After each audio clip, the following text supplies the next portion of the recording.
அன்பிற்குரியவர்களே, பசுமாடு ஒன்றை வளர்த்து அதிலிருந்து கிடைக்கும் பாலை விற்று அந்த வருமானத்தில் தன் குடும்பத்தை நடத்தி வரும் பால்காரி ஒருத்தி தனது கிராமத்தின் அக்கறையில் உள்ள ஆசிரமம் ஒன்றிற்கு தவறாது பால் ஊற்றி வந்தாள்.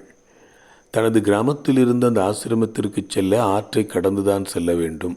சில நாட்களில் ஆற்றில் பரிசல் ஓட்டும் பரிசல்காரன் பிந்தி விடுவான். எனவே பால்காரி ஆசிரமத்திற்கு செல்லுவதும் பிந்திவிடும். இவ்வாறு பிந்தி வந்த நாட்களில் ஒரு நாள் அந்த ஆசிரமத் தலைவர் பால்காரியை மிகவும் கடிந்து கொண்டார். இனி பிந்தி வருவதாக இருந்தால் தான் வேறிடத்தில் பால் வாங்கி கொள்வதாக கூறிவிட்டார்.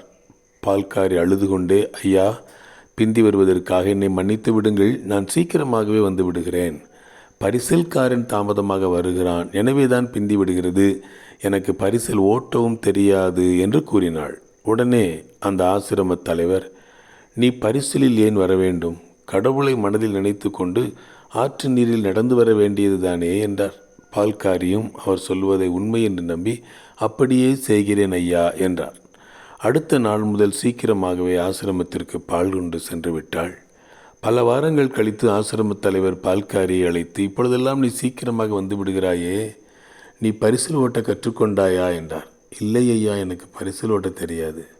நீங்கள் சொன்னது போல கடவுளை நினைத்து கொண்டு அவரை நம்பி ஆற்றில் நடந்தே வந்து விடுவேன் என்றார். ஆசிரமத் தலைவர் ஆச்சரியத்துடன், என்ன, தண்ணீரில் நடந்து வருகிறாயா?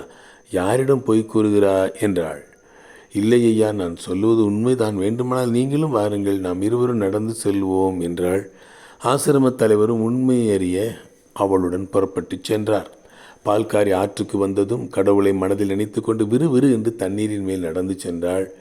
அவள் பின் ஆசிரமத் தலைவர் வருவதற்கான அடையாளமே இல்லை. உடனே அவள் திரும்பி பார்த்தாள்.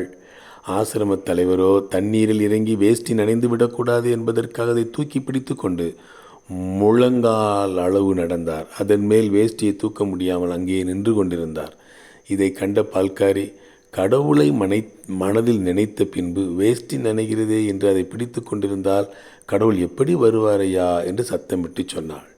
ஆசிரமத் தலைவர் தன்னுடைய தாழ்நிலையையும் பால்காரியின் உயர்வான விசுவாசத்தையும் உணர்ந்தார்.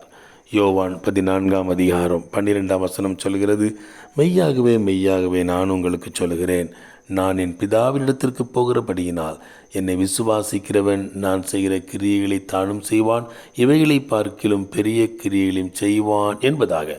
வாழ்த்துக்களுடன், ஜார்ஜ்.